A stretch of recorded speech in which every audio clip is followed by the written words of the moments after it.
Si Olivia ay isang taunang lalaki, na naging ulila matapos mapanood ang kanyang ina na pinagtulungan ng isang grupo ng mga salamangkero.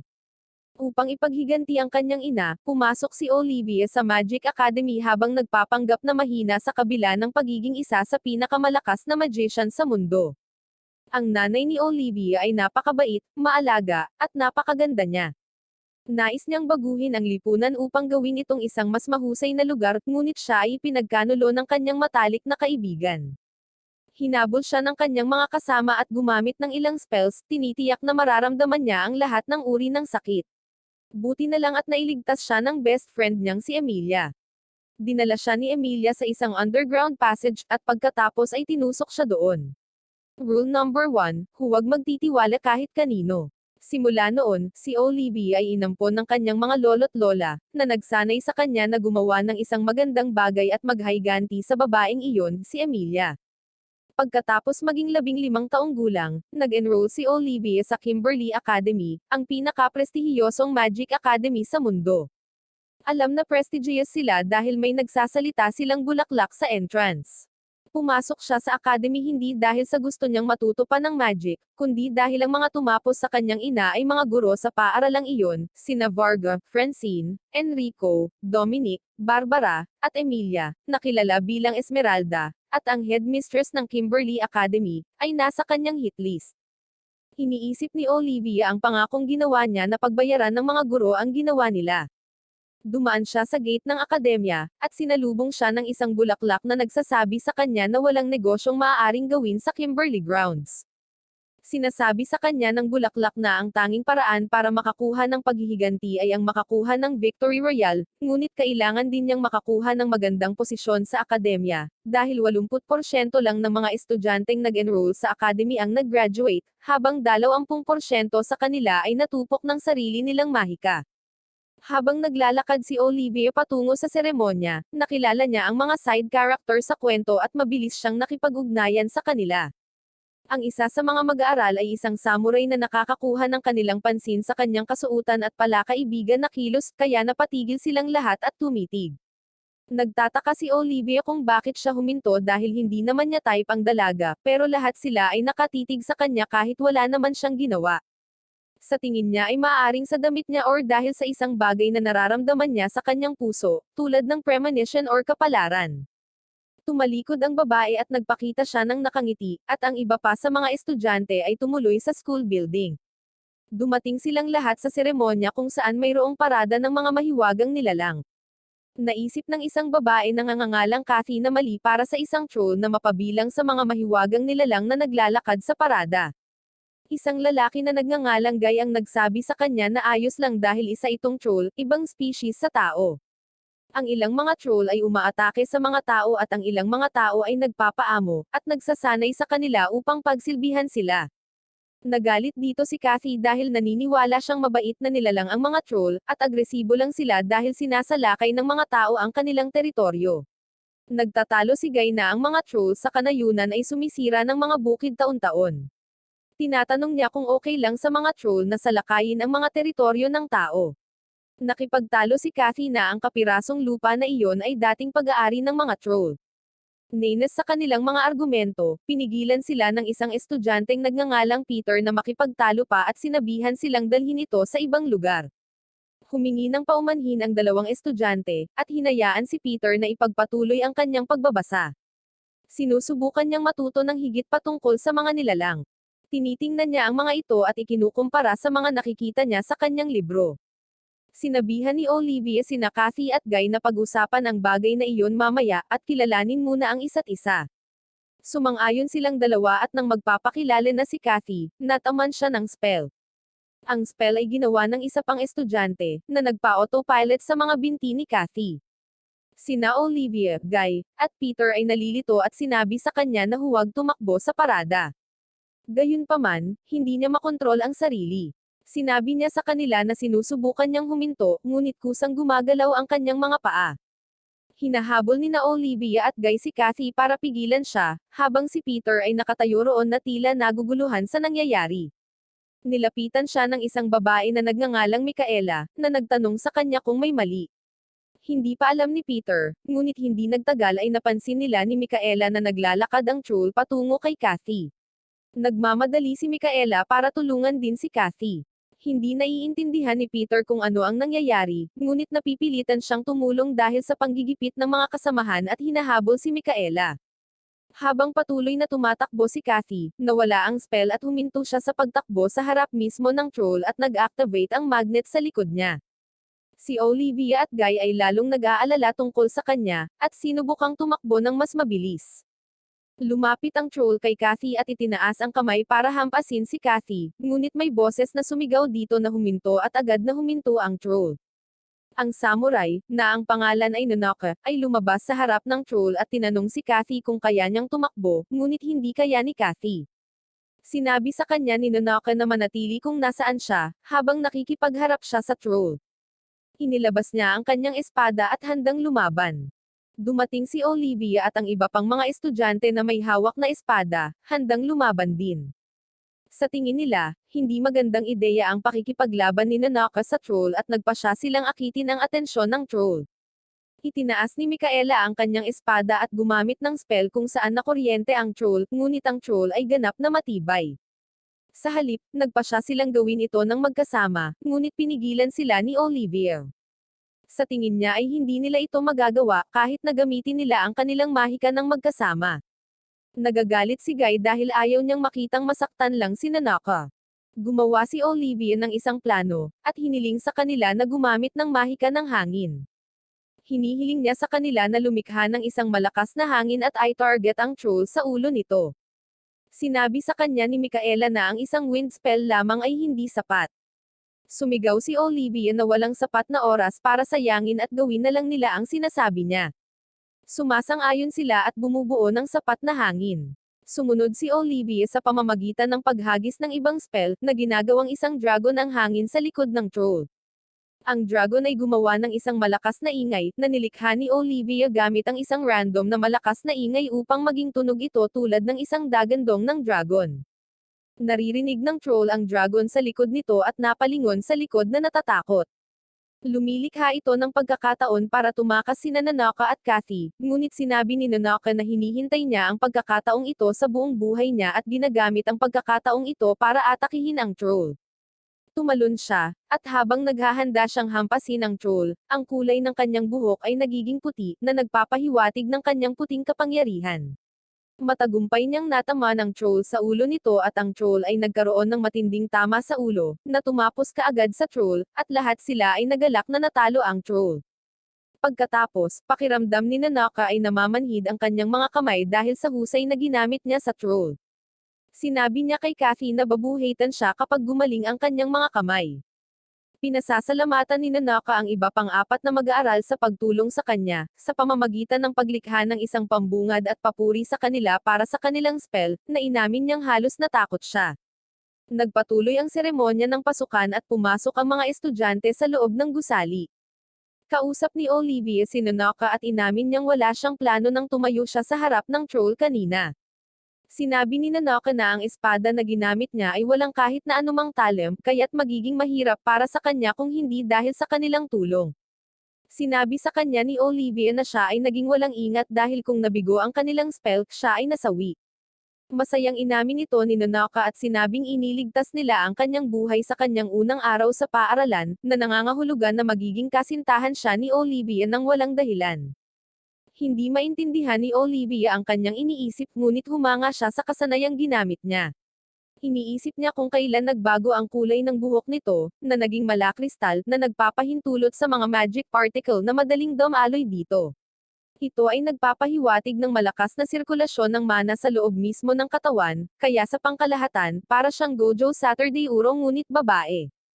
Pagkatapos, nakilala ng mga estudyante ang isa sa mga guro, si Gary, na nagtatanghal ng punong babae, si Emilia. Si Emilia ay gumawa ng isang malakas na pagpasok na sinamahan ng kanyang mahika, na nagiiwan sa mag-aaral na ganap na nabalisa, na tila nag-teleport lang siya. Inaanyayahan niya sila sa akademya at ipinaliwanag kung ano ang kanilang gagawin doon. Ang mga prioridad ng paaralan ay kalayaan at mga resulta, na nangangahulugan na kung sila ay masawi, ito ay isang isyu sa kasanayan. Iyan ang dahilan kung bakit 80% lamang ng mga mag-aaral ang nakakapagtapos, habang ang iba pang 20% ay hindi nakakagraduate. Nagbuhos siya ng likido sa isang baso para ipakita ang isang mag-aaral na ang mahika ay nawalan ng kontrol, at sinisira sila. Ipinaliwanag niya na ang mga tao ay nagiging balisa lamang kapag nawalan sila ng kontrol sa kanilang mahika, at sinasaktan ang kanilang sarili or kapag nagpatawag sila ng isang bagay na nagdadrag sa kanila pabalik sa kung saan ito nanggaling. Ang ilan sa kanila ay nasasawi matapos mabali at magtangkang tumapos sa kapwa estudyante. Ang mga estudyanteng ito ay sinasabing napakasama at hindi sila magtatagal ng 1 minuto sa isang Call of Duty na laro. Pagkatapos ay pinitik niya ang kanyang mga daliri upang buhatin ang mga mag-aaral, at inihatid sila sa silid ng bangkot at sinabihan silang umupo at magsaya. Nakita ni Olivia ang ibang mga estudyanteng kasama niya sa labas at napagdesisyonan nilang lahat na maupo. Nagsisimula silang magpakilala, simula kay Micaela, ang panganay na anak na babae ng pamilyang McFarlane at karaniwang produkto ng nepotismo. Hiniling niya sa kanyang mga kaibigan na tawagan siyang Kele at nagbiro si Guy tungkol sa kanyang hairstyle na sinabi niyang kahit sino ay malulugod na mahimatay sa unang pagkakataon na makita sila. Sumunod ay si Kathy, at nagpapasalamat siya sa lahat ng tumulong na iligtas ang kanyang buhay. Tinanong nila siya kung bakit siya biglang tumakbo, ngunit hindi niya rin alam kung bakit at ipinapalagay na maaaring may gumagawa ng kalokohan. Sinabi sa kanila ni Micaela na dapat nilang pag-usapan ito mamaya at magsaya pansamantala. Tinanong niya si Guy para sa kanyang pangalan at ipinakilala niya ang kanyang sarili. Siya ay mula sa isang pamilya ng mga mahiwagang magsasaka, at ipinagmamalaki ang tungkol sa maraming kaalaman tungkol sa mga mahiwagang gulay na parang lasang karne. Ang isang vegan ay hindi malalaman ang pagkakaiba nito. Sunod na ipinakilala ni Peter ang kanyang sarili, at sinabi niya na hindi maaaring gumamit ng magic ang kanyang mga magulang, ngunit maaari siyang maging isang maaasahan na karakter sa anime. Ngunit hindi sila naniniwala sa kanya. Pinuri siya ni Micaela sa pag-enroll bilang isang ordinaryong tao dahil malamang na mahirap makapasok sa paaralan, ngunit hindi ito ikinatuwa ni Peter at sinabi sa kanya na wala siya roon para makipagkaibigan. Nandito siya para maging masungit na side character. Nalaman niyang nakatingin sa kanya si Olivia at kino-question ang kanyang intensyon. Sinabi sa kanya ni Olivia na pinahahalagahan lang niya ang librong binabasa niya. Natutuwa si Peter na malaman na alam ni Olivia ang libro, at inamin ni Olivia na nabasa niya ito at nagustuhan niya ito. Si Peter ay nasa sabik at nagsimulang magsalita tulad ng isang alpha male tungkol sa maliliit na kwentong kasama sa aklat pagkatapos ng bawat kabanata, ngunit sa lalong madaling panahon ay napagtanto niya na ang iba ay nakatingin sa kanya ng may pagkamangha at nahiya siya. Pagkatapos ay hiniling niya kay Olivia na magpakilala, at ginawa iyon ni Olivia, na sinasabi na mayroon siyang mga nakatatandang pinsan na nag-aaral sa academy at sila ang nagsabi sa kanya tungkol dito. Pinupuri siya ni Micaela para sa kanyang spell ng boses ng dragon mula kanina, at ipinahayag ni Olivia na ibinabahagi lang niya ang kanyang panloob na kapangyarihan, at masaya siya na nakatulong siya. Ang huling magpapakilala ay si Nanaka. Tumayo siya mula sa kanyang upuan at nagsimula sa pagsasabing ipinanganak siya sa isang pamilyang samurai, at nakarating lamang siya sa paaralang ito sa pamamagitan ng kapalaran. Ipinaliwanag niya na ang lahat ay nangyari sa panahon ng digmaan sa kanyang bansa. Pinamunuan niya ang 200 lalaki laban sa isang hukbo ng 50,000 mga kaaway. Tinapos niya ang marami sa kanyang mga kaaway hanggang sa matagpuan niya ang sarili niyang mag-isa sa kampo ng kalaban. Pupunta siya para sa buhay ng pinuno ng kaaway, ngunit pinigilan siya ng kanyang anak, ang pinakamalakas na mandirigma sa angkan. Sandali niya itong pinigilan, ngunit pinutol siya nito at pinuntahan ang kanyang ama. Hiniling niya sa pinuno ng kaaway na payagan siyang labanan ang kanyang anak nang hindi niya alam na pinaslang niya ito. Naging emosyonal ang pinuno ng kalaban dahil hindi man lang siya naglaan ng oras na kilalanin ang kanyang anak at pinaslang ito ng walang pag-aalinlangan. Pagkatapos ay nagpa siya ang pinuno na maghayganti sa kanya sa pamamagitan ng pagpaslang sa kanya sa lugar nang hindi tinatanong ang kanyang pangalan. Sinabihan niya ang kanyang mga tauhan na labanan siya hanggang sa kasawian, at sinusugod siya ng mga lalaki, ngunit biglang tumigil ang kanilang mga sandata dahil sa Infinity Void ni Nanaka. Biglang nagpakita ang isang salamangkero at ipinaliwanag na interesado siya sa kanyang talento at potensyal, at hindi niya nais na masawi siya doon bilang isang walang pangalan na mandirigma. Sinabi ni Nanoka na ang mage ay pinangalan ng McFarlane, at siya ang nag-imbita sa kanya na sumali sa paaralan. Nagulat si Micaela dahil McFarlane din ang apelyido niya. Kinukumpirma ni Nanoka na mayroon din siyang katulad na hairstyle. Napagtanto ni Micaela na ang kanyang ama ang nag-imbita kay Nanoka sa paaralan, dahil siya ay isang part-time na guro doon. Iniisip ni Peter na si Nanoka ay dapat na kumuha ng parehong uri ng pagsusulit katulad ng kanya upang matanggap sa paaralan, ngunit itinanggi ito ni Nanoka. Ipinaliwanag ni Micaela na ito ay dahil ang isang guro sa Kimberly ay maaaring magrekomenda ng isang mag-aaral. Dahil dito, napahiya si Peter at medyo naninibugo dahil hindi siya inirerekomenda. Naghanda si Olivia at lumabas kung saan pakiramdam niya ay napakakapal ng mana particles sa area ng school. Naglakad-lakad siya at nakarating sa isang fountain kung saan nadatnan niya si Nanoka na naliligo sa lumang pampublikong paligan. Nahihiya siya at gumamit ng spell para matakpan ang lugar para walang ibang makakita sa kanya maliban sa kanya. Pinagsabihan niya ito na naliligo sa isang fountain na nakikita, ngunit hindi maintindihan ni Nanoka kung ano ang problema. Sinabi niya sa kanya na nililinis niya ang kanyang sarili mula sa digmaan na kanyang sinalihan bago siya pumasok sa paaralan. Tinanong siya ni Olivia tungkol sa mga peklat sa kanyang likod, at sinabi niya sa kanya na nakuha niya ang mga ito sa digmaan. Lumingon siya para tingnan siya at naalala niya ang isang katulad na sandali na kasama niya ang kanyang ina. Sinabihan ni Olivia si Nanoka na dalisayin ang sarili dahil baka may agad na makakita sa kanya. Sinabi ni Nanoka na siya ay tapos na, ngunit pagkatapos ay nalaman na hindi siya nagdala ng tuwalya upang matuyo ang kanyang sarili. Nagudyok ito kay Olivia na ialok sa kanya ang kanyang jacket, at pinasalamatan niya ito sa pabor. Iniisip ni Olivia kung paano siya isang inosenteng babae, ngunit ang peklat sa kanyang katawan ay sobrang dami. Ang mga estudyante ay nagkukumpulan para sa klase, kasama si Nanoka na ngayon ay nakasuot ng kanyang uniforme. Hindi mapigilan ni Olivia ang pag-iisip tungkol sa kanya kanina sa fountain, dahil hindi niya nagawa ang isang dapat gawin ng isang alpha male. Mabilis na pumunta ang mga estudyante sa kanilang unang klase, na isang sword art class. Ang guro ay si Gary. Ipinaliwanag niya kung paano gumagana ang isang sword technique na tinatawag na one step one spell distance. Hinihiling niya ang dalawang estudyante na magboluntaryo, at ipakita ito sa isang tunggalian. Nag-volunteer agad si Nanoka, at nag-volunteer naman si Olivia kapag nakita niya ito. Dinala sila ng guro sa isang maliit na ring, kung saan sila maglalaban habang nanonood ang ibang mga estudyante. Bago sila magsimula, nag-spell si Gary sa kanilang mga espada para maging ligtas sila. Ito ay para hindi magkasakitan ang mga estudyante habang nagsasanay.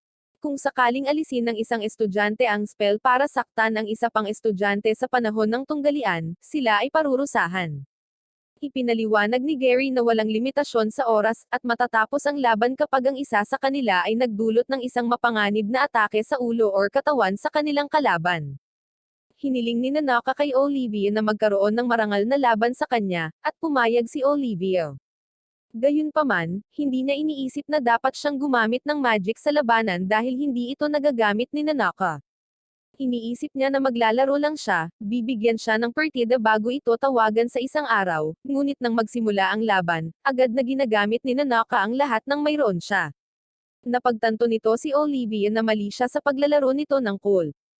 Hinatake niya siya, at pinilit niyang ginamit ang kanyang mahika upang makatakas sa kanyang pag-atake. Sinusubukan ni Olivia na iwasan ang bawat pag-atake na ibinabato sa kanya ni Nanoka. Sinusubukang i-deflect ang mga pag-atake sa halip na harangan ang mga ito, ngunit hindi tumitigil si Nanoka sa pag-atake. Iniisip ni Olivia kung paano pinaslang ni Nanoka ang mga tao noon, at kung paano niya ginamit ang parehong espada na ginagamit niya laban sa kanya. Nagtataka siya kung gaano karaming tao ang napaslang niya, ngunit habang iniisip niya, sinusundan siya ni Nanoka. Hinaharangan niya ang kanyang pag-atake, at may ibinubulong siya. May naalala si Nanoka tungkol sa lugar at nagsimulang umiyak. Ayaw ni Olivia na umiiyak siya. Gusto niyang panasan ang mga luha nito sa lahat ng mayroon siya. Hinayos niya ang posisyon ng kanyang espada, at pinasalamatan siya ni Nanoka para sa kanyang pag-aalala, na nakangiti sa kanya. Biglang naging isang tunay na labanan ang practice duel hanggang sa masawi ang isa sa kanila, ngunit bago pa nila magawa ang anuman, pinigilan sila ni Gary. Sinabi niya sa kanila na ihulog ang kanilang mga espada dahil hindi iyon bahagi ng strip. Nasira nila ang mga panuntunan ng Kimberly Academy nang ihagis nila ito sa kanilang mga espada nang hindi nila sinasadya. Iniisip ni Olivia kung ano ang gagawin niya. Para siyang wala sa sarili. Hiniling ni Gary sa kanila na pumunta at magpahinga para sa natitirang bahagi ng klase. Sa kanilang pag-alis, si Nonaka ay tumakbo pagkatapos kay Olivia upang sabihin sa kanya na ang tunggalian ay ang pinakakasiya siyang bagay kailanman. Nanghihinayang siya na hindi nila ito natapos, gayunpaman, at sinabi sa kanya na dapat niyang ihinto ang pagsunod sa kanya. Hiniling niya kay Olivia na kalabanan siya muli kapag nagkaroon sila ng mga tunay na espada, wala nang pagpipigil ng lakas sa susunod. Gayunpaman, tumanggi si Olivia dahil ayaw niyang makipaglaban sa isang malakas na sword-fighting girl tulad niya. Tinanong niya kung bakit, at sinabi ni Olivia sa kanya na hindi niya kailangang bigyan siya ng dahilan, ngunit inamin niya na ayaw niyang tapusin siya at ayaw niyang tapusin siya nito. Lumayo siya, iniwan siya, at nagsimula siyang umiyak, nagtataka kung bakit sinasabi ni Olivia ang kanyang isyu sa kasanayan. Sa panahon ng lunch break, ang mga mag-aaral ay magkakasamang nakaupo at pinag-uusapan ang kanilang naunang klase ng spyology, na puno ng mga sorpresa. Ang klase ay pinangunahan ni Francine, na minamaliit ang mga estudyante at sinabi sa kanila na ang tanging kailangan ng mga salamangkero ay ang kanilang mga wand at wala ng iba pa. Ang gusto niyang ituro sa kanyang mga mag-aaral ay kung sakaling tawagin nila ang kanilang sarili na isang salamangkero, dapat lamang nilang lutasin ang kanilang mga problema sa pamamagitan ng salamangka, tulad ng ipinakita niya sa pamamagitan ng pagkukunwari ng mga pamilyar sa kanyang wand. Nararamdaman ni Guy na ang mga klase sa umaga ay puno ng mga sorpresa, at kababalaghan kung ano ang mangyayari sa kanilang susunod na klase, ang mahiwagang biology, na ikinatuwa ni Kathy. Si Nonaka ay mukhang malungkot pagkatapos ng insidente kay Olivia, at hindi gaanong nakikipag-ugnayan sa iba. Sa buong araw, si Olivia at ang grupo ay dadalo pa sa dalawa pang klase. Ang una ay ang magical biology na itinuturo ni Varga, na nagtaksil sa ina ni Olivia. Sinabi niya kaagad sa kanila na itapon ang kanilang pagmamahal sa mga cute na mahiwagang hayop dahil pag-aaralan nila ang mga ito, hindi makikipagkaibigan sa kanila. Ang pangalawang klase ay Magical Engineering, na itinuturo ni Enrico. Kinabukasan sa Sword Art class, tinanong ng mga estudyante si Gary kung maaari siyang gumamit ng Spellblade. Naisip ng guro na tatanungin ito ng mga estudyante sa lalong madaling panahon, kaya ipinaliwanag niya ito sa kanila. Mayroong isang partikular na uri ng sword art na tinatawag na Spellblade. Ang Spellblade ay isang ultimate technique na, kapag ginamit sa loob ng isang hakbang isang distansya ng spell, tatapusin ang isang kalaban ng walang kabiguan. 6 na tao lang ang maaaring gumamit ng Spellblade sa mundo, na ginagawa silang pinakamalakas.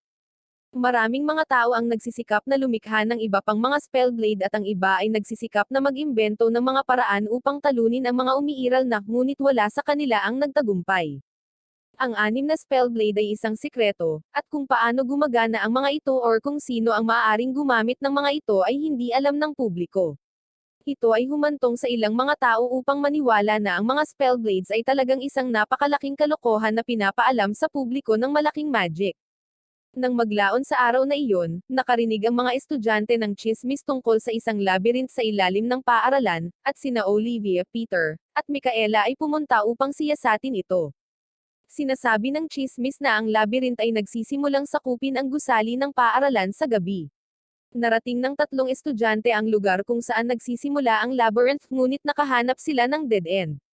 Gayunpaman, isang segundo mamaya, ang lugar ay nagbabago, at ang labyrinth ay nagpapakita sa kanilang paligid.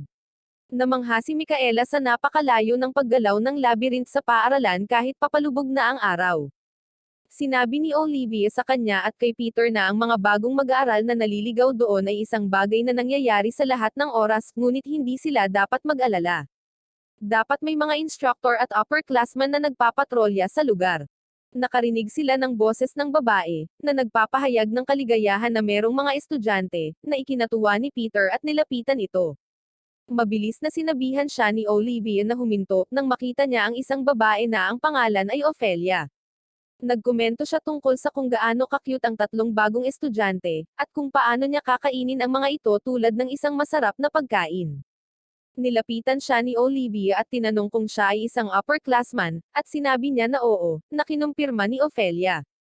Ipinakilala niya ang kanyang sarili sa kanila, na ikinagulat ng mga estudyante nang marinig ang kanyang apelyido na Salvadori. Isang lalaking estudyante ang nagpakita sa likuran niya at sinubukan siyang yakapin, ngunit sinaktan niya ito ng isang dengue spell na nagpapabagsak sa kanya. Hinihiling niya sa ibang mga estudyante na huwag siyang pansinin dahil kailangan niya ng disiplina. Ipinakilala ni Olivia ang kanyang sarili at ipinahayag na alam niya ang tungkol sa kanya. Nabasa niya ang kanyang thesis sa mabilis na pag-unlad mula sa kanyang mga kasanayan, na sa tingin niya ay kahanga-hanga dahil ito ay nagbigay sa kanya ng lakas. Gusto ni Ophelia na alam niya ang tungkol sa kanya at naglalabas siya ng mabangong amoy, na nagpalakad kay Peter patungo sa kanya. Mabuti na lang at pinigilan siya ni Micaela, at tinakpan ang bibig at ilong para pigilan ang paglanghap nito. Si Peter lang ang naaapektuhan, kaya nag-iisip si Ophelia kung kaya ba ng iba na tiisin ito. Sinabi niya sa kanila na hindi sila dapat magalit dahil ito ang takbo ng kanyang katawan. Siya ay naglalabas ng mabangong amoy sa pamamagitan lamang ng paghinga. Sinabi niya sa kanila na huwag siyang labanan, ngunit tinanggihan ni Olivia ang kanyang imbitasyon. Sinabihan niya sina Micaela at Peter na tumakbo, na ikinagulat ni Ophelia. Tumakbo sila sa labyrinth at maya-maya ay nakahanap sila ng daanan kung saan sila napahinto ng isang web ng mga buto na nakaharang sa kanilang daan. Lumapit ang isang lalaki at sinabihan silang bigyan ng ilang oras si Ophelia dahil siya ay isang malungkot na babae. Ipinakilala niya ang kanyang sarili bilang si Cedric, isang fifth-year student na mukhang matagal nang nakagraduate. Sinabi niya sa kanila na siya na ang bahala sa kanila kung hindi nila gusto si Ophelia. Sa sandaling iyon, dumating si Ophelia mula sa likuran, na binanggit ang mga ito na napakawalang modo sa pagtakas sa kanya habang sila ay nag-uusap. Muli silang nataranta, at nagsimulang magpanik si Peter. Hinawakan siya ni Olivia at sinabihan siyang huminahon, ngunit gusto niyang bumunot ng kanyang espada. Sinabihan siya ni Olivia na huminto dahil kung gagawin niya iyon, hindi sila makakalabas. Habang naghihintay sila, sinimulan ni Ophelia na kausapin si Cedric, sinisiraan siya dahil sa paglapastangan sa mga bangkay ng mga taong pinaslang niya. Sinabi sa kanya ni Cedric na ang ginagawa niya ay higit na kasuklam-suklam, dahil tinutukoy siya nito bilang Salvadori succubus.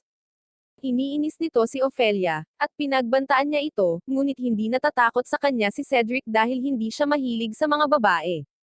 Siya ay nasasabik lamang sa pakikipaglaban. Ito ay nagpapagalit kay Ophelia at inilabas niya ang kanyang espada, at pinaandar ni Cedric ang kanyang mahika. Pareho silang gumagamit ng summon ng spell para gamitin ang kanilang mga beast para labanan ang isa't isa. Sinasamantala ni Olivia at ng grupo ang pagkakataong tumakas. Gayunpaman, hineranggan muli ni Cedric ang kanilang daan gamit ang bone web. Sa kabilang panig ng web, nagpapakita at lumalapit si Nanaka. Nagpapatuloy ang labanan sa pagitan ni Cedric at Ophelia, at habang naglalaban sila, si Nanaka ay nakatayo sa harap ng tatlong estudyante at sinabihan silang tumakas. Gusto niyang sumali sa labanan, na magiging mahirap para kay Ophelia at Cedric na sundan sila. Nagtataka ang mga estudyante kung ano ang ibig niyang sabihin, at sinabi ni Nanaka sa kanila na siya ay isang taong sinadya upang masawi at sa wakas ay nakahanap na siya ng lugar para gawin iyon. Sinenyasan niya silang umalis habang tumatakbo siya sa labanan. Gayunpaman, hindi maintindihan ni Olivia kung ano ang ibig niyang sabihin at nagpasya siyang sundan siya sa labanan. Sa sandaling iyon, isa pang estudyante, si Irving, ang nagsusunog sa mga halimaw na nakikipaglaban at itinigil ang labanan sa pagitan ni Ophelia at Cedric. Sinabi niya sa kanila na mayroong tamang paraan at maling paraan para mag-recruit ng mga bagong estudyante, at kung hindi sila susunod sa kanyang mga alituntunin, sila ay mananagot sa kanya. Sa pagtatapos ng kanyang talumpati, sinabi niya sa mga bagong estudyante na huwag mag-alala, dahil sisiguraduhin niyang hindi sila masasaktan. Isinusumpa niya ang kanyang titulo bilang Student Body President ng akademya. Pinahinto niya ang apoy, at nagpakita ang isa pang estudyante at naglagay ng kutsilyo sa leeg ni Ophelia. Ipinakilala niya ang kanyang sarili bilang si Carla, ang fifth-year prefect at matalik na kaibigan ni Irving. Sinabihan ni Irving sina Ophelia at Cedric na bumalik sa kailaliman ng labyrinth, at sasabihin niya sa kanila mamaya kung ano ang magiging parusa sa kanila.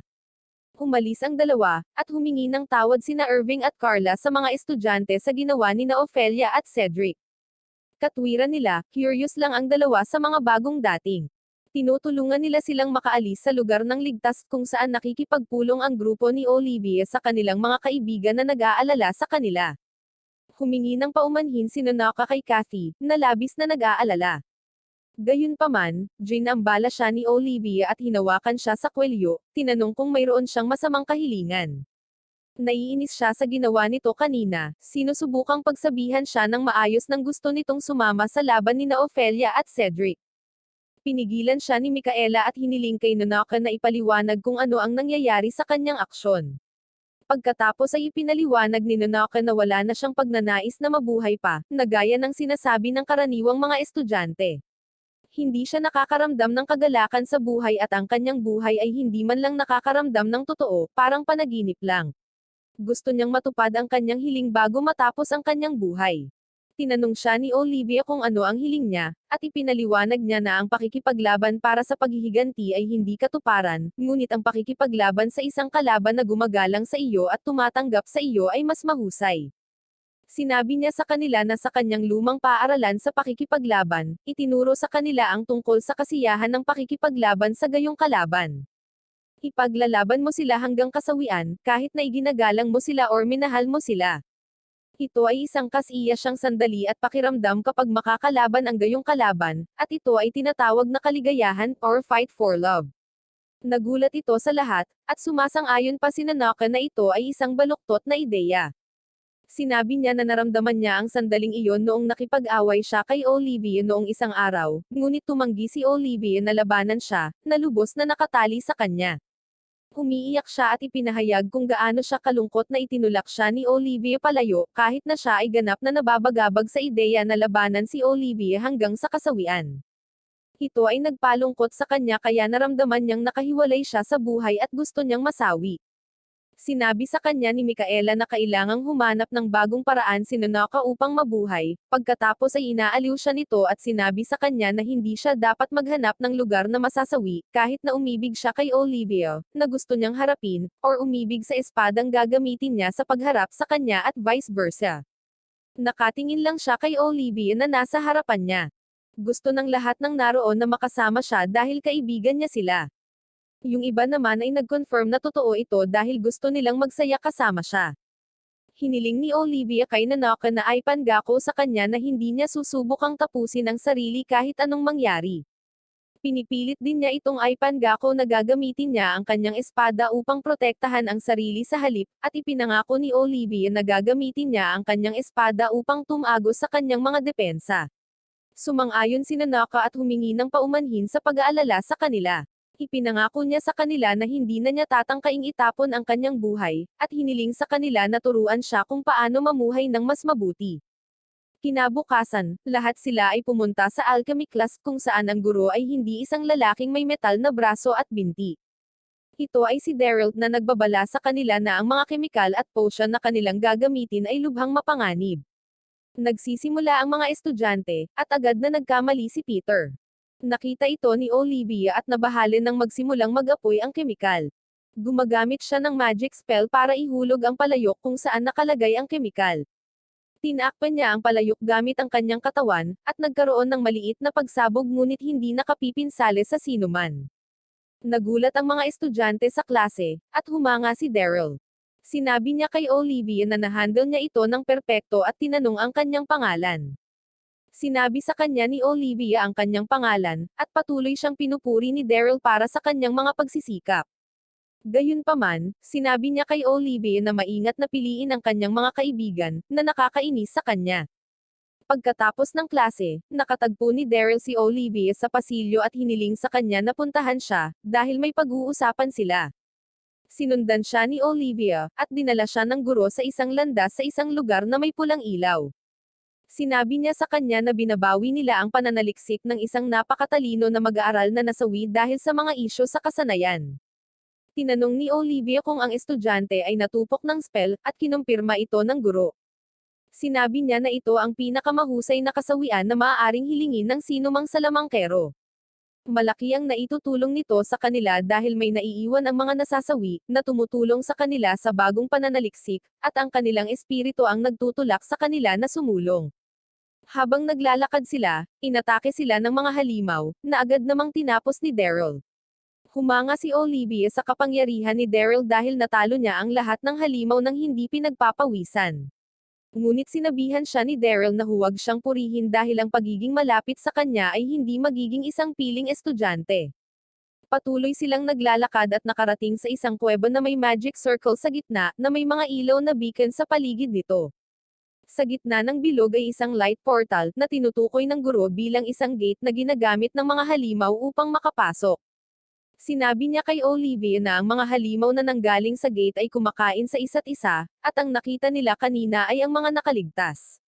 Naglakad sila palapit sa bilog, at na-deactivate ito ni Daryl. Tinanong ni Olivia si Daryl kung nasangkot ba siya sa troll accident noong unang araw nila sa paaralan. Tinanong siya ni Daryl kung bakit sa tingin ni Olivia ay kasali siya. Ibinunyag ni Olivia na nakahanap siya ng ebidensya na si Daryl ay nagplano kasama ang isang estudyante na atakehin ang troll sa isang tao upang maalis niya ito.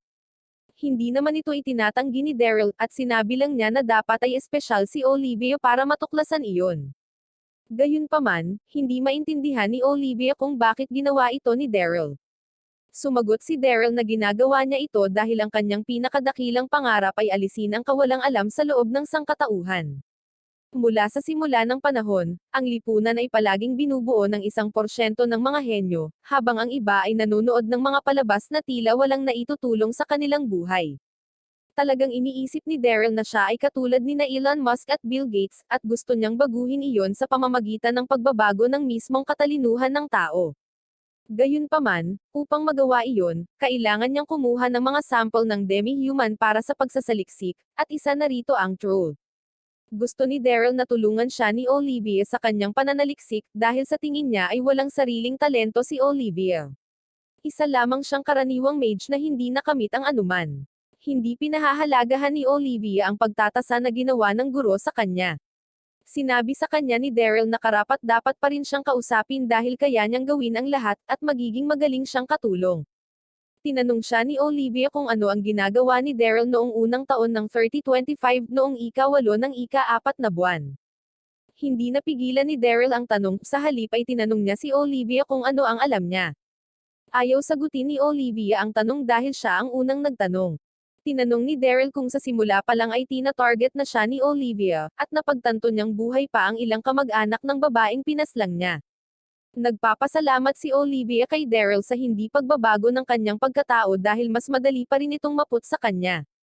Hinabot niya ang kanyang espada, at hiniling kay Daryl na maghanda dahil nasa loob na sila ng one step one spell distance.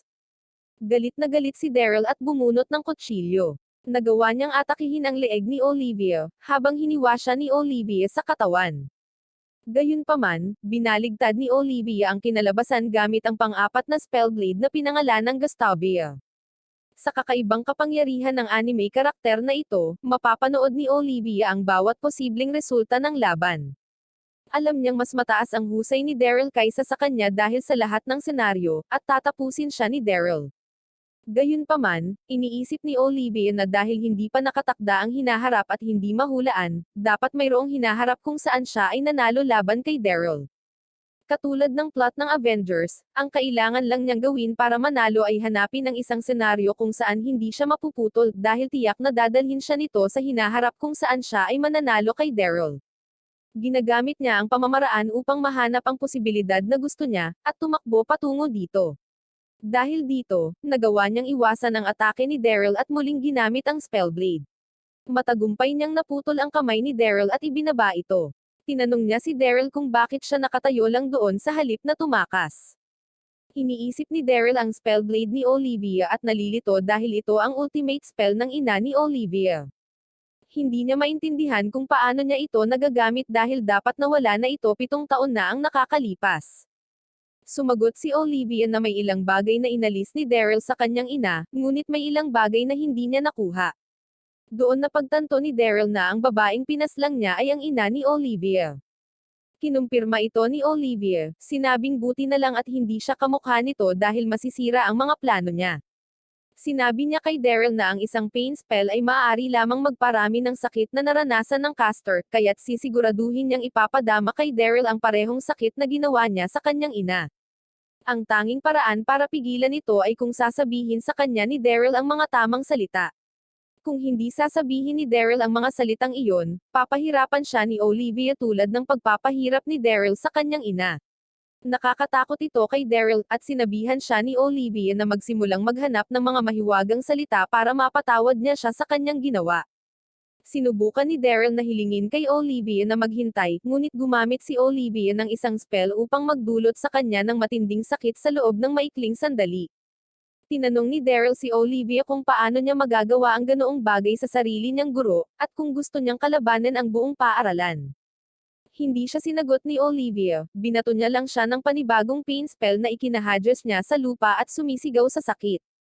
Tinanong ni Olivia si Daryl kung nahanap na niya ang mga salita, ngunit hindi pa handa si Daryl. Humingi siya ng tawad ngunit pagkatapos ay sinisisi ang ina ni Olivia sa lahat ng ito. Ito ang dahilan ng paulit-ulit na pagpapahirap sa kanya ni Olivia. Ang tanging magagawa na lang ni Daryl ay ang paghihirap na walang masabi. Dahil dito, galit na galit si Olivia kaya sinimulan niya itong sigawan para sabihin ang isang bagay. Hindi niya ito pinahirapan kahit sa kalahati ng paraan ng pagpapahirap ni Daryl sa kanyang ina. Lalong nagalit siya sa kanya nang isipin na kinakaya ni Daryl ang ilan sa sakit na ginawa niya sa kanyang ina. Nagsimulang umiyak si Daryl nang hilingin sa kanya ni Olivia na sabihin ang mga salitang hinihintay niyang marinig. Hiniling niya kay Olivia na tapusin siya, at nagpa siya si Olivia na gawin ito. Makalipas ang ilang segundo, sumulpat sa likuran niya ang mga pinsan ni Olivia at nagtanong kung tapos na ba ito. Kinumpirma niya at tinanong si Shalimar, na tinutukoy niyang kapatid niya, na huwag nang lumapit dahil madudumihan siya nito. Tinanong ni Glenn si Olivia kung paano nakahawak ang kanyang katawan sa spellblade, at sinabi sa kanya ni Olivia na 2 beses lang niya itong ginamit at kung gagamitin niya ito sa pangatlong beses, siya ay masasawi. Pinagbabawalan siya ni Glenn na gamitin ito ng 3 beses, at sinabing magagamit lang niya ito kapag kinakailangan. Ipinangako niya na siya at ang iba ay tutulong sa pamumuno para sa kanyang misyon. Nagpapakita ang isa pang estudyante at tinutukoy si Olivia bilang kanyang master. Katrina ang pangalan niya at tumutulong siya sa pagtanggal ng katawan ni Daryl. Si Katrina ay bodyguard ni Olivia at nanunumpa ng kanyang katapatan sa kanya. Pagkaraan ng ilang oras, tinawag ni Glenn ang ilang mga kasama upang magtipon sa harap ni Olivia. Binigyan niya siya ng maskara bilang bahagi ng kanyang koronasyon. Nagsuot ng maskara si Olivia at hiniling ni Glenn na pamunuan, at gabayan sila hanggang sa masawi ang lahat ng taong nagtaksil at pumaslang sa kanyang ina. Pumayag si Olivia at nangakong tatapusin ang bawat isa sa kanila.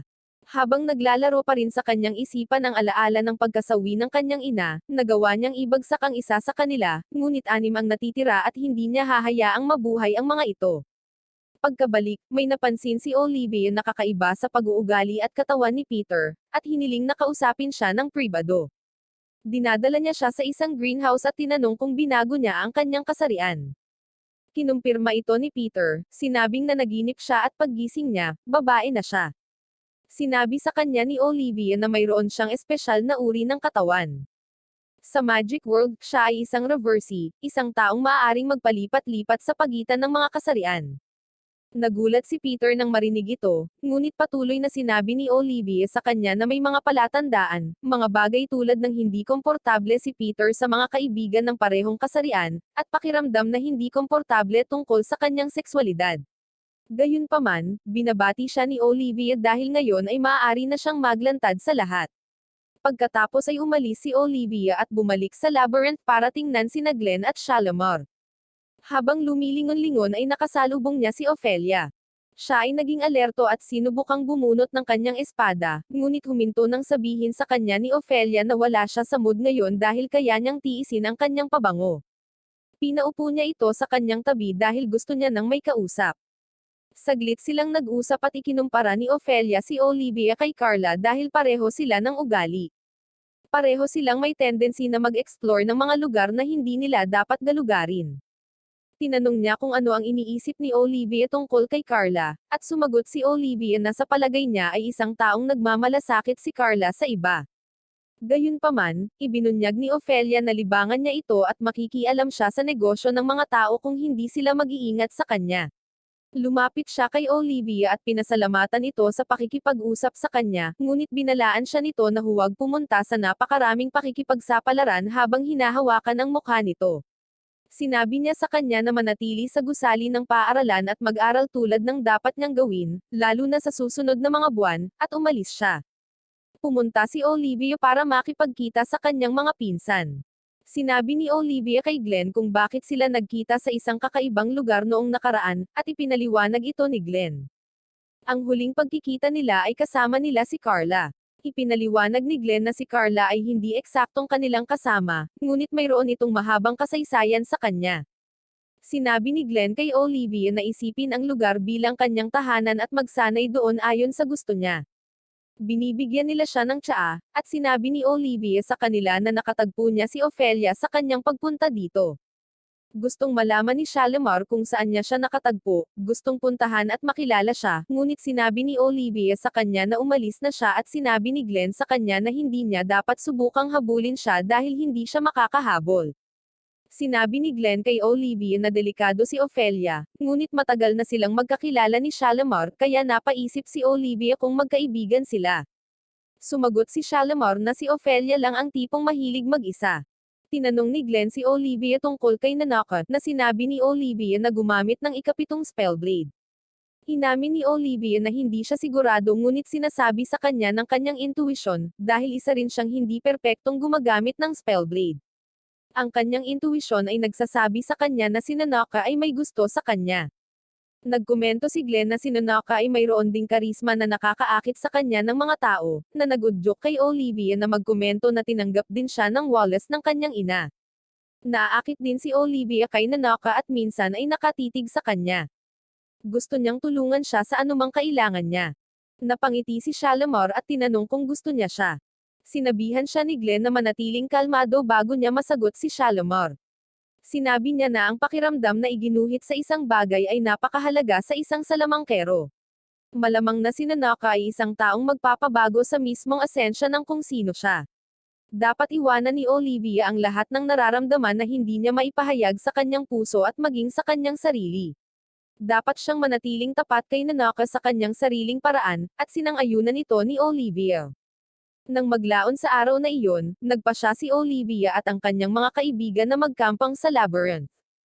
Binabalaan sila ni Olivia na manatiling ligtas sa lahat ng oras. Nakahanap sila ng magandang lugar upang iset up ang kanilang kampo at magsaya sa oras na magkasama, kumakain ng pagkain, nakaupo sa paligid ng apoy, at nakikipag-usap. May ideya si Micaela na pangalanan ang kanilang grupo dahil pakiramdam niya ay naging sobrang close sila, at hindi pa siya nagkaroon ng isang bagay na espesyal sa kanyang buhay. Pakiramdam niya ay ang pagbibigay ng pangalan sa grupo ay magpapatagal dito.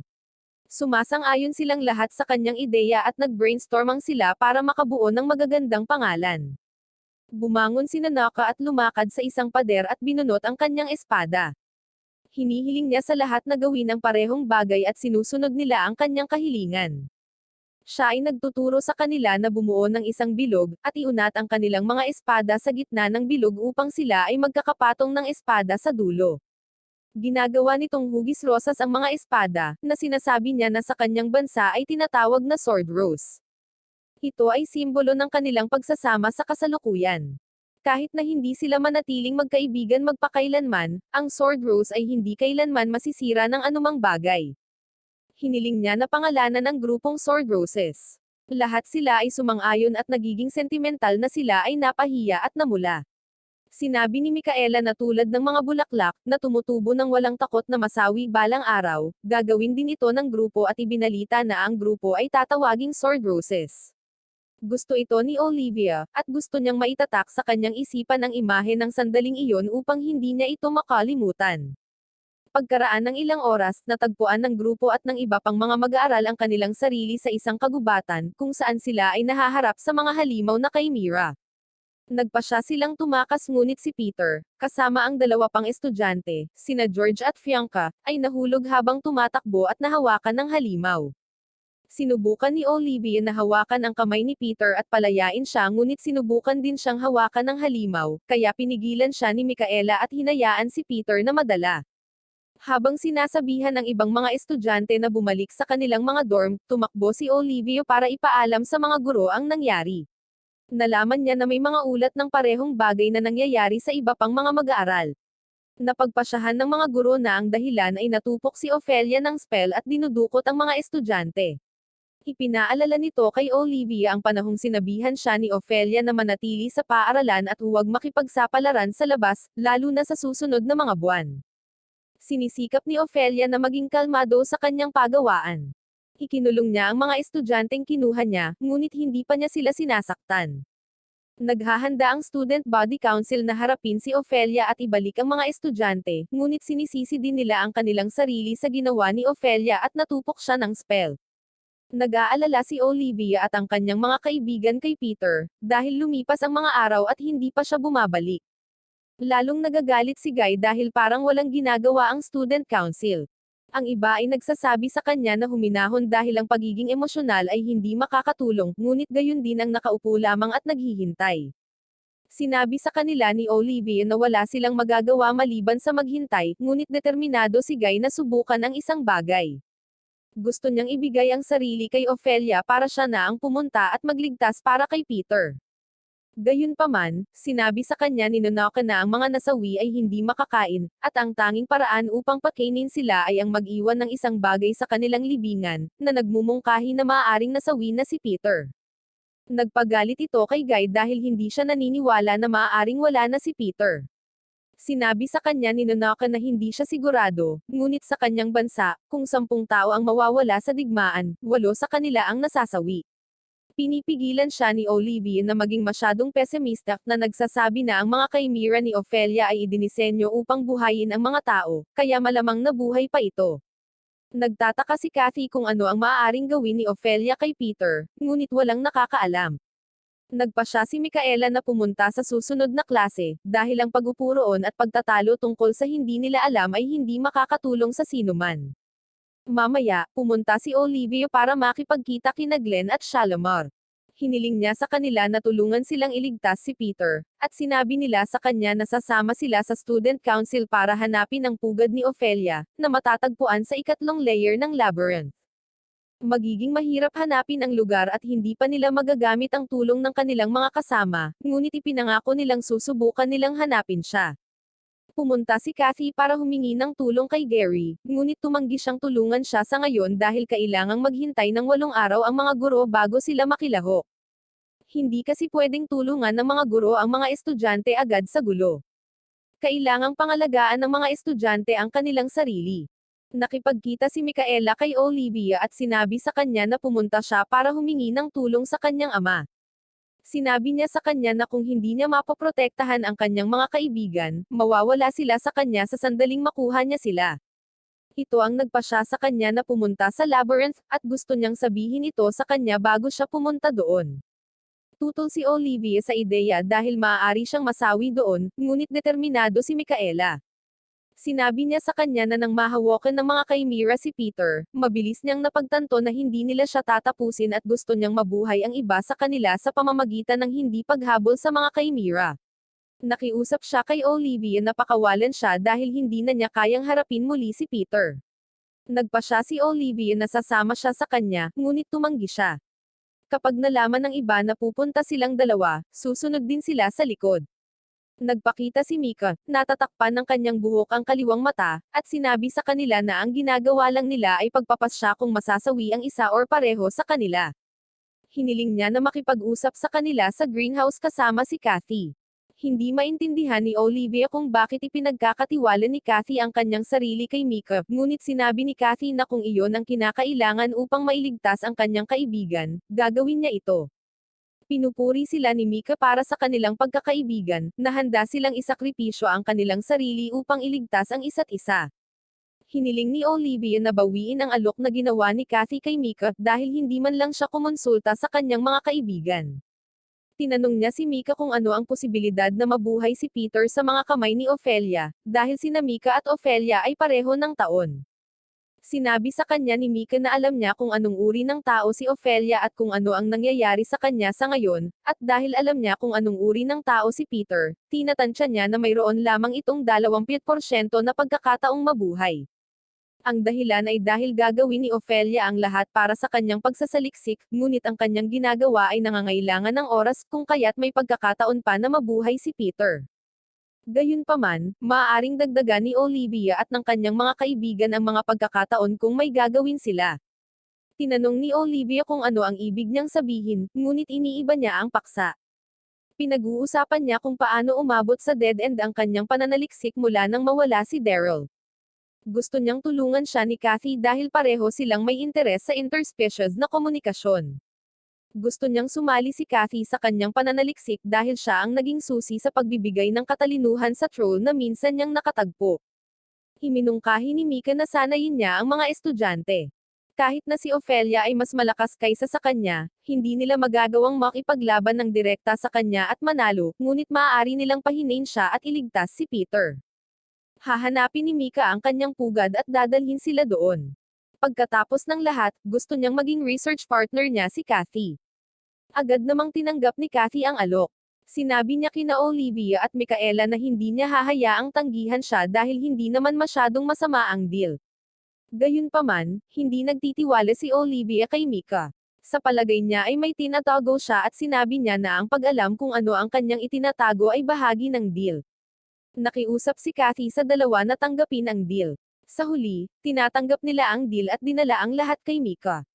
Ginagamit nila ang kanyang portal upang pumunta sa labyrinth ngunit nanatili sina Kathy at Guy.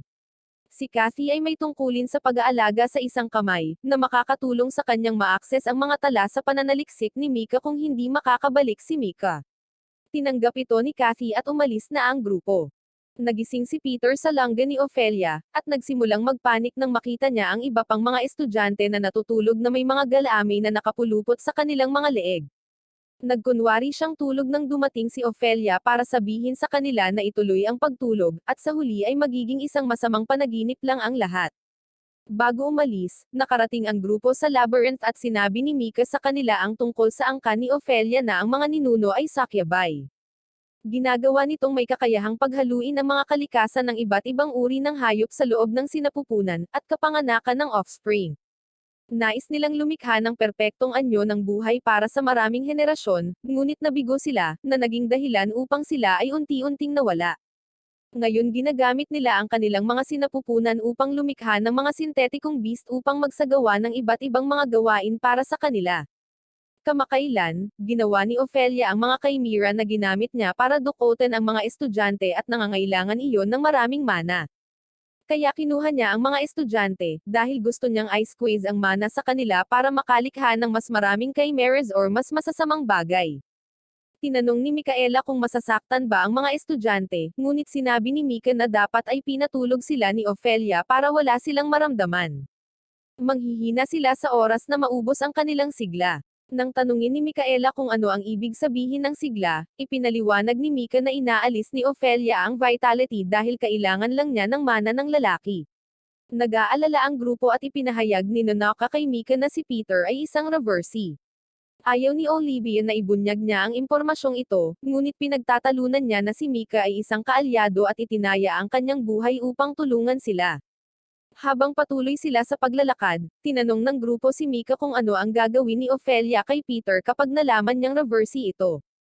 Tumugon si Mika na may inis nito si Ophelia dahil makikita niya ito bilang isang hadlang at sasaktan siya, kaya kailangan nilang magmadali upang mailigtas siya sa oras. Nakarating sila sa isang lugar kung saan nakakita sila ng chimera na nakaharang sa kanilang daan patungo sa pangalawang layer. Sinabi ni Mika sa mga mag-aaral na kailangan nilang maging ikatlong taon upang matalo ito dahil wala ito sa kanilang liga, kaya nagpa siya siyang harapin ito, na sinasabi sa kanila na manood at matuto. Sinusugod ni Mika ang nilalang, at binibigyan ng mga mag-aaral ng mga aralin kung ano ang gagawin sa susunod na maharap sila sa parehong sitwasyon. Una, kailangan nilang maunawaan ang kahinaan ng halimaw. Ang chimera ay bulag at ginagamit ang mga galamay nito upang mahanap at madama ang mga bagay tulad ng mga pangaakit na nilikha niya, na maaaring maging banta dito. Pangalawa, kapag nag-aaway ang mga estudyante, kailangan nilang tiyakin na mapapahina nila ang halimaw bago nila ilabas ang lahat ng kanilang kakayahan, ngunit sa parehong oras, dapat nilang siguraduhin na hindi nila hihilahin ang laban ng masyadong mahaba. Pangatlo, kailangan nilang lumaban na may planong nasa isip na magdadala sa kanila sa huling pag-atake na magwawakas sa laban. Gayunpaman, kailangan nilang mag-ingat dahil ang mga Chimera ay hindi mahihina at kahit nasa pagiging bulag, maaari pa rin nilang sabihin kung ano ang isang banta at kung ano ang hindi. Sinabi ito ni Mika nang huminto siya sa pagmamadali sa halimaw, at paglalakad na kasing simple ng mga decoy na nilikha niya.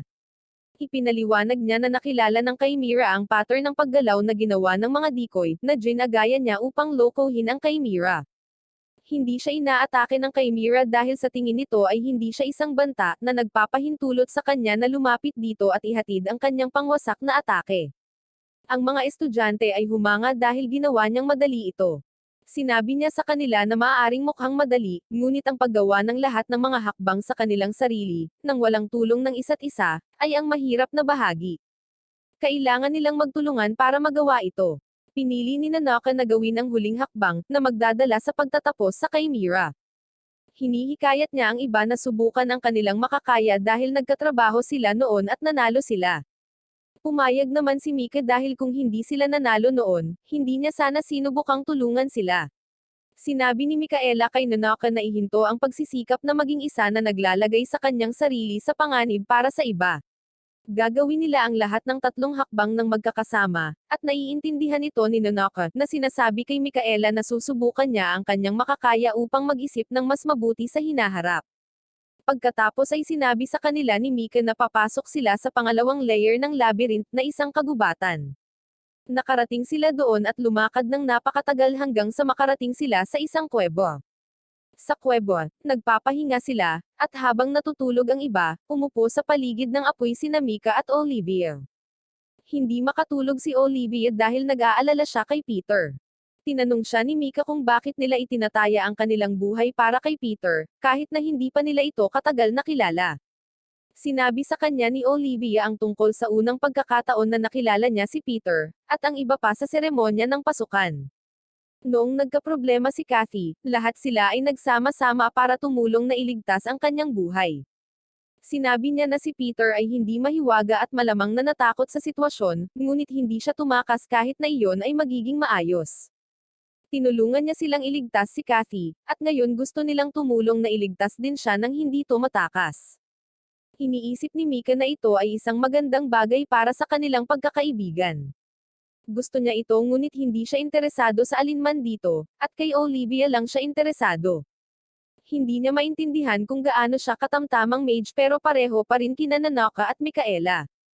Parehong ipinanganak ang dalawang babae sa mga pambihirang lugar or pamilya, habang si Olivia ay isa pang estudyante na walang espesyal na talento. Iniisip niya na maaaring may nangyari sa kanyang nakaraan upang mapunan ang kakulangan nito sa talento, na naghatid sa kanya kung nasaan siya ngayon. Naging maingat si Olivia kay Mika, ngunit sinabi niya na hindi niya itatanong kung ano ang nangyari sa kanya. Mas nag-aalala lang siya para sa kanya kaysa sa iba.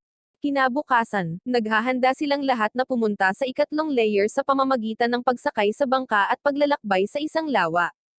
Telepathically sinabi ni Olivia kay Katrina, na sumusunod sa kanila mula noon, na bumalik sa ibabaw dahil dumadaan siya ngayon sa isang lawa. Naiintindihan ito ni Katrina, habang pinapanood siyang naghahanda para umalis. Binibigyan ni Mika ang grupo ng isa pang aralin bago sila umalis. Ipinakita niya sa kanila ang lake walk na nagpapahintulot sa kanya na maglakad sa tubig. Ipinaliwanag niya na ang pamamaraan ay nangangailangan ng karunungan sa lahat ng mga pangunahing elemento ng espesyal na mahika. Hiniling niya kay Mikaela at Olivia na subukan ito dahil alam nila ang tungkol dito. Iniisip ni Olivia na hindi niya ito magagawa dahil sinabi sa kanya na ang mga unang taon ay hindi pa sapat para magamit ito, ngunit sinabihan sila ni Mika na subukan ito kahit na mabaygo sila. Nang mag-alinlangan sina Olivia at Mikaela, nagmamadali si Nanaka na subukan muna, ngunit lumubog siya sa ilalim at nabalisa dahil hindi niya ito maisip na gawin. Sumunod na pumasok si Olivia at iniisip kung paano niya ibubuhos ang kanyang mana sa ibabaw ng tubig, at ipamahagi ang kanyang timbang ng pantay-pantay sa kanyang magkabilang binti. Gumagana ito, at kaya niyang tumayo sa tubig. Sinabihan siya ni Mika na maglakad ngayon, at naaalala niya ang kanyang ina na nagpapadula sa ibabaw ng tubig na parang nag-i-skating sa yelo. Sinabi niya sa kanya na magagawa rin niya ito balang araw. Si Olivia ay gumagamit ng parehong pamamaraan na ginamit ng kanyang ina at dumaldad sa tubig, na humahanga sa kanyang mga kaibigan. Hiniling niya kay Nanaka na samahan siya, at nagawa niya, sa wakas ay nakatayo sa tubig at nakalakad din dito. Si Mika ay nagudyok kay Mikaela na sumali rin sa kanila, at matagumpay niyang nagawa ito. Dahil dito, naramdaman ni Mika na responsable siya para sa kanilang buhay at nais na makabalik sila ng ligtas. Pagkatapos nilang sumakay sa bangka at maglakbay sa lawa, tinalakay nila ang spell na ginamit ni Mika upang lumikha ng hangin sa paligid ng mga layag ng bangka upang ilipat ito ng naaayon. Ngunit sa sandaling iyon, nakakita sila ng mga kalansay na labi ng mga hayop na nakolekta ni Cedric. Nagpakita siya at agad na hineranggan ang kanilang daan, na pinahinto ni Mika ang bangka bago sila bumangga sa kanya. Nagtanong siya kung bakit sila naruroon, at nang sabihin sa kanya ni Mika, siya ay nagalit.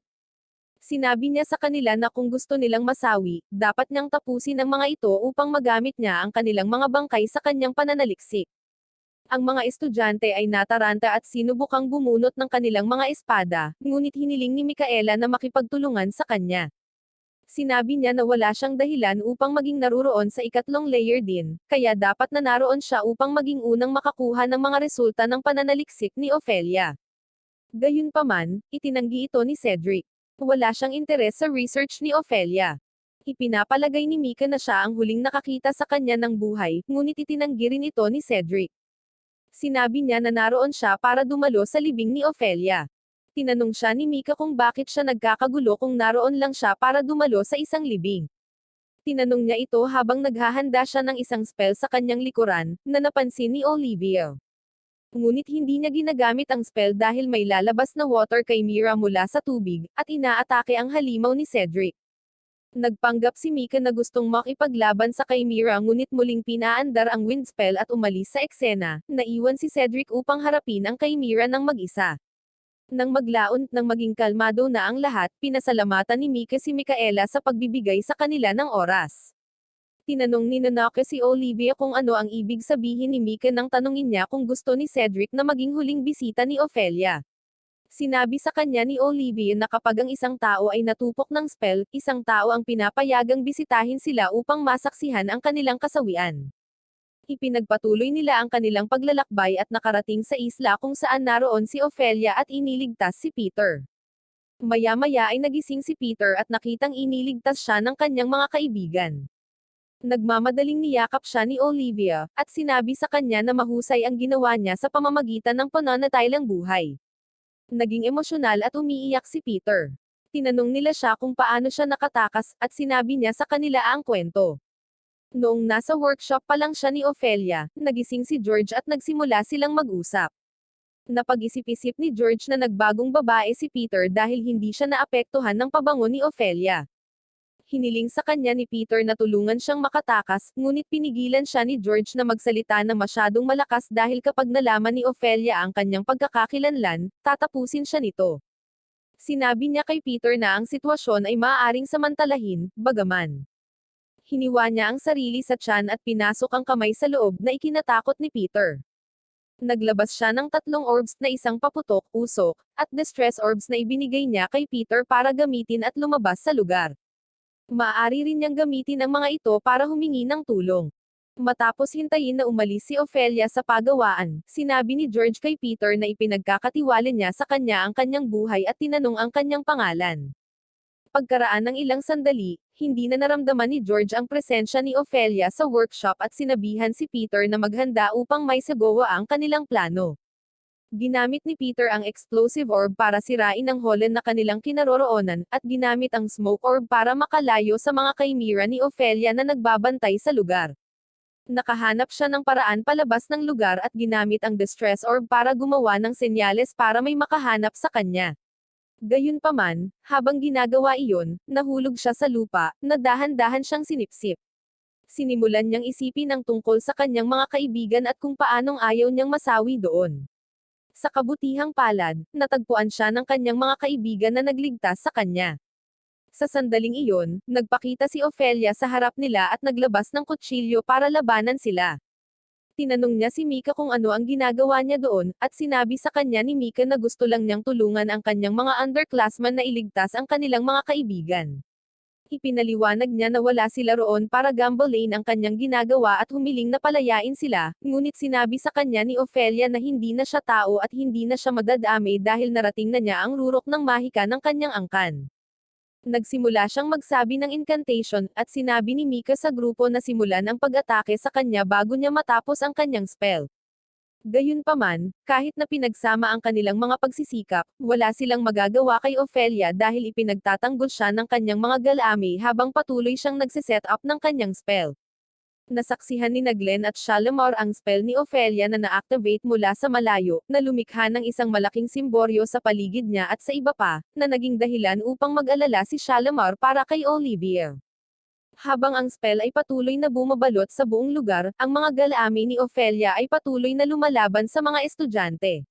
Matapos makumplito ang kanyang spell, ang simboryo ay ganap na naputol mula sa labas ng mundo. Ito ay isang engranding lugar na siyang pinakamaganda at pinakakahanga-hangang magic feat na nakamit ng isang taong gumagamit ng isang magic. Humanga si Mika na nagawang makamit ni Ophelia ang engranding lugar sa murang edad kahit na natupok ng spell. May lumabas na dalawa pang estudyante, isa sa kanila ang kamag-anak ni Micaela na nagngangalang Stacy, at ang isa ay si Lina. Pumunta sila doon para iligtas si Fianca, ang attendant ni Stacy. Sinabi ni Mika sa kanilang lahat na sila ay kasalukuyang nasa loob ng sinapupunan ni Ophelia, at tinanggihan niya ang ideya ng paglikha ng isang bagong anyo ng buhay. Sa halip, kumuha siya ng isa pang ideya, na lumikha ng walang katapusang mga chimera. Hindi na sila makakaalis sa lugar maliban kung aalisin ni Ophelia ang spell or masawi. Humanda ang mga estudyante, at sinabihan sila ni Mika na pumasok sa kanilang tunay na anyo upang gamitin ang lahat ng kanilang kapangyarihan. Hiniling niya kay Lina na lagyan sila ng hadlang, kahit na sinabi ni Lina na hindi siya kumpiyansa sa kanyang kakayahan. Pagdating sa loob ng barrier, sinabi ni Olivia sa kanila na sina Micaela at Mika ang susi sa kanilang pag-atake gamit ang kanilang firepower, at ang iba sa kanila ay kailangang tiyakin na si Ophelia or ang kanyang mga chimera ay hindi lalapit sa kanila. Sumang-ayon silang lahat, at ginagamit ni Micaela at Mika ang kanilang mahika sa apoy upang salakayin ang ilan sa mga chimera, na nagpapasaya kay Ophelia. Napunta si Mika upang tuyain at kutsain si Ophelia tungkol sa kanyang nakaraan. Sinabi niya sa kanya na ang dahilan kung bakit siya tumatanggi na masawi ngayon, ay dahil sinusubukan niyang kumapit sa buhay dahil sa kanyang unang pag-ibig.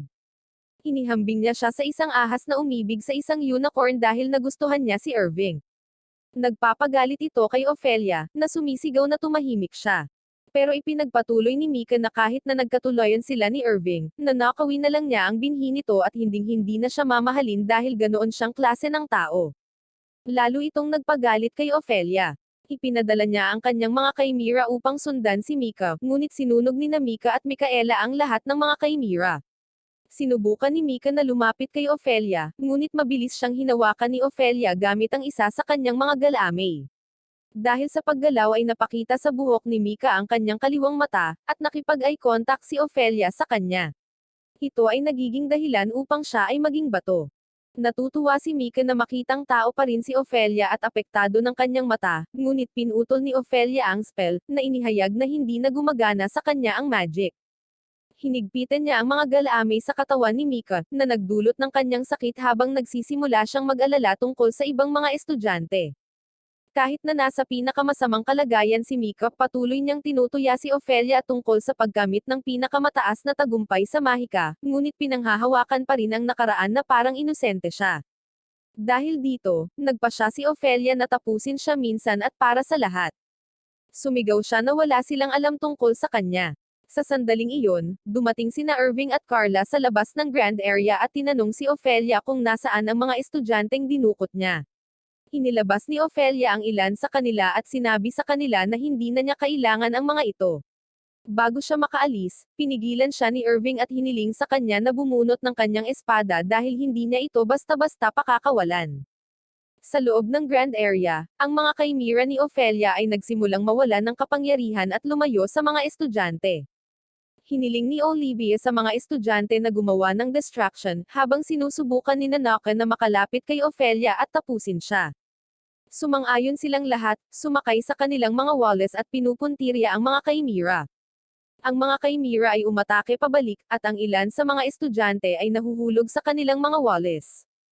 Sinubukan ni Olivia na huwag mahulog, ngunit sa huli ay nahulog din siya. Sinisigawan niya si Nanaka na tumungo kay Ophelia. Ginawa ni Nanaka ang sinabi, at habang iniindayog niya ang kanyang espada kay Ophelia, nakita niya itong umiiyak na dahilan para mag-alinlangan siya. Pagkatapos ay tinamaan siya ng isa sa mga galamay ni Ophelia, at nahulog siya sa lupa. Lumapit si Olivia sa kanya, at humingi ng paumanhin si Nanaka sa pag-aalangin. Sinabi niya sa kanya na si Ophelia ay isang babae lamang, at hindi niya kayang tapusin ang isang umiiyak na babae. Inaalo siya ni Olivia, at bumangon silang lahat para muling labanan ang mga Chimera. Humingi ng paumanhin si Micaela kay Peter sa hindi pag-iligtas sa kanya, ngunit bumangon si Peter at tumayo habang hawak ang kanyang espada, handang lumaban din, kaya umaasa si Micaela. Patuloy na umiiyak si Ophelia sa lahat ng pinagsisisihan niya at kung gaano siya kalungkot. Nais niyang wala siyang pangalan dahil kung hindi siya ipinanganak na isang Salvadori, siya ay isang bagay na higit pa sa isang sinapupunan. Namimiss niya ang mga panahong nakatrabaho niya ng maayos si Irving at ang iba pa. Dahil sa kung sino siya, napagtanto niya kung gaano kay takat ang umibig. Sa sandaling iyon, nakarinig sila ng pagkanta, at nagsimulang masira ang grand area. Nagpakita sina Irving at Carla. Lumapit sila kay Ophelia at humingi ng paumanhin sa paghihintay sa kanya, na ikinatutuwa niyang makita sila. Lalong lumalapit si Carla, ngunit ayaw ni Ophelia sa kanya dahil patuloy siyang tinatamaan ng kanyang mga galamay. Gayunpaman, hinahayaan lang ito ni Carla. Tumakbo si Olivia sa kanila, nag-aalala kay Carla, ngunit pinigilan siya ni Irving dahil si Carla lang ang makakagawa nito. Sinabi ni Carla kay Ophelia na huwag magmadali habang inaalis niya ang kanyang kwintas, at itinapon ito sa hangin. Ang kwintas ay kumikinang, at kapag ito ay tumama sa mga dingding ng malaking lugar, ang simboryo ay nagsimulang gumuho, at siya ay patuloy na kumakanta. Tinanong ni Olivia si Irving kung ano ang nangyayari, at ipinaliwanag ni Irving na nagkaroon ng kasunduan ang mga pamilya ni na Ophelia at Carla, at ipinadala si Carla upang makasama si Ophelia kung sakaling maubusan siya ng spell. Nagawa ni Carla na basagin ang grand area sa kanyang sarili sa pamamagitan ng pag-awit ng kanyang kanta, na nag-freeze sa oras. Naisip ni Olivia na si Carla ay isang caster, kaya naman mataas ang tono ng boses niya. Ang kanyang kanta ay lumalaban sa anumang magic na umiiral na ginagawang perpekto siya para kay Ophelia. Patuloy na kumakanta si Carla habang naglalakad patungo kay Ophelia, na patuloy na lumalaban at humihiling sa kanya na lumayo. Naaalala ni Ophelia ang panahon noong bata pa sila, at nangako si Carla na lagi siyang papaligayahin. Lumapit ito sa kanya at niyakap siya, humihingi ng paumanhin sa hindi pagtupad sa kanyang pangako. Patuloy na umiiyak si Ophelia, at sinabi sa kanya ni Carla na mahal niya siya magpakailanman. Tumugon si Ophelia na napupuot siya sa kanya at niyakap siya pabalik na naging dahilan upang magsimulang mawala ang spell sa kanilang paligid. Nagiging emosyonal si Irving sa nakikita. Nagpaalam siya sa kanyang matalik na kaibigan, at sinabi din iyon ni Carla ngunit sa isip lamang niya. Habang naaalis ang spell, magkapit kamay sina Ophelia at Carla at nawala ng magkasama. Ibinalik ang mga estudyante sa labyrinth, at nakatagpo ni Olivia sina Glenn at Shalimar na nag-aalala sa kanya. Ang lahat ng mga mag-aaral ay bumalik sa ibabaw, kung saan sila nakikipagkita sa kanilang mga kaibigan at guro. Masaya si Kathy na makita si Peter, at muling nakipagkita si Fianca kina Lina at Stacy. Ang lahat ng iba pang mga estudyante ay nakahinga ng maluwag nang makita ang mga dinukot, at si George ay kabilang sa kanila. Binuo ni Olivia at ng kanyang mga kaibigan ang kanilang espada na rosas upang sumimbolo muli ng lakas ng kanilang pagkakaibigan. Iniisip ni Olivia na ang wakas na nangyari kay Ophelia ay mas maganda, kesa sa kanyang naisip. Sa pagbabalik ng magkakaibigan sa kani-kanilang dorm, nakasalubong nila ang mga guro sa daan at yumuko bilang paggalang or takot habang dumadaan ang mga guro. Inamin ni Olivia na walang saysay na isipin kung ano ang kanyang katapusan dahil alam niya kung saan siya patungo. Nawala ang kanyang ngiti kapag dumaan na ang lahat ng mga guro, dahil kaya lang niyang magpanggap ng matagal bago dumating ang oras ng kanilang kasawian.